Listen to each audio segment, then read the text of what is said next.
தொழிலதிபர்கள் மற்றும் வியாபாரிகளுக்கு அண்மை காலமாக வருமான வரி அலுவலக முத்திரையுடன் கடிதங்கள் வருகின்றன.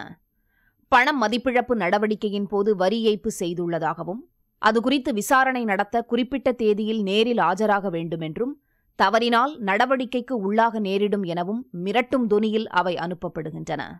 அரசு முத்திரை, ரெவென்யூ ஸ்டாம்ப், அலுவலரின் மொபைல் எண் ஆகியவை அக்கடிதத்தில் இடம்பெற்றுள்ளன. இதுபோன்ற கடிதங்களை பெற்ற சிலர் வருமான வரித்துறை அலுவலகத்தில் விசாரித்தபோது அவை போலி என்பது தெரியவந்தது. மோசடி கும்பல் திட்டமிட்டே மொபைல் எண்ணை கடிதத்தில் குறிப்பிடுவதாகவும், தங்களுடன் தொடர்பு கொள்வோரை குறிப்பிட்ட இடத்திற்கு வரச் சொல்லி பணத்தை பெற்றுக்கொண்டு விசாரணையை முடிப்பது போல் மோசடியில் ஈடுபடுவதாகவும் தகவல் வெளியாகியுள்ளது. இதனிடையே விசாரணைக்கு வருமாறு தாங்கள் கடிதம் எதுவும் அனுப்புவதில்லை என்றும், இமெயில் மூலம் மட்டுமே தொடர்பு கொள்வதாகவும் வருமான வரித்துறையினர் விளக்கம் அளித்துள்ளனர்.